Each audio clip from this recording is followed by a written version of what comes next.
بسم الله الرحمن الرحيم إذا السماء انشقت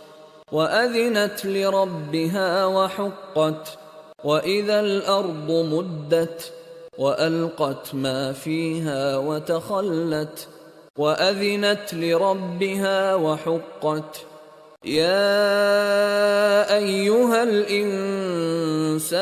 إنك كادح إلى ربك كدحا فملاقيه فأما من أوتي كتابه بيمينه فسوف يحاسب حسابا يسيرا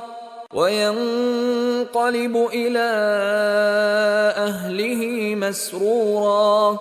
وأما من أوتي كتابه وراء ظهره فسوف يدعو ثبورا ويصلى سعيرا إنه كان في أهله مسرورا إنه ظن أن لن يحور بلى